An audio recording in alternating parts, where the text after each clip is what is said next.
விழாக்கள் எப்போதும் மகிழ்ச்சியை தரும், அதிலும் தீபாவளி பெரும் மகிழ்ச்சியை தரும். பயம் கலந்த மகிழ்ச்சி எது என்றால் பட்டாசு வெடிப்பதுதான்.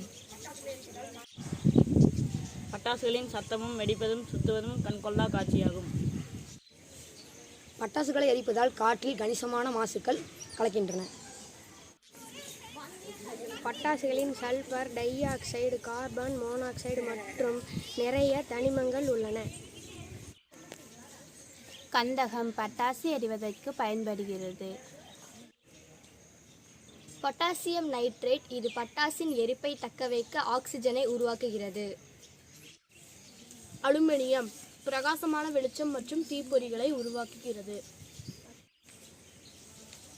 ஸ்ட்ரோண்டியம் நைட்ரேட் சிவப்பு நிறங்களை உருவாக்குகிறது. பேரியம் நைட்ரேட் பச்சை நிறங்களை உருவாக்குகிறது. செப்பு கலவைகள் நீல நிறங்களை உருவாக்குகிறது. பட்டாசுகள் ஏற்படுத்தும் மாசு பன்முக தன்மையை கொண்டது. காற்று மாசுபாட்டால் நுரையீரல் பாதிக்கப்படும், ஆஸ்துமா உருவாகும்.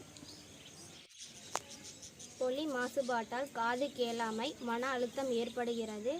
பறவை விலங்குகளுக்கு பாதிப்பு தருகிறது. பட்டாசுகளின் எச்சங்கள் மண் மற்றும் நீர்நிலைகளை மாசுபடுத்துகிறது. தாவரங்கள் மற்றும் விலங்குகளின் வாழ்க்கையை பாதிக்கிறது. கார்பன் டை ஆக்சைடு புவி வெப்பமடைதல் காலநிலை மாற்றத்திற்கு காரணமாகிறது. காற்று மாசுபாடு, ஒளி மாசுபாடு மற்றும் மண் நீர் மாசுபாடும் இதில் அடங்கும். பண்டிகைகள் கொண்டாடுவோம், சுற்றுச்சூழலை பாதுகாப்போம். ஒரு நாள் கொண்டாட்டத்திற்காக பூமியை மாசுபடுத்தாமல் காப்போம். இனிய தீபாவளி நல்வாழ்த்துக்கள்.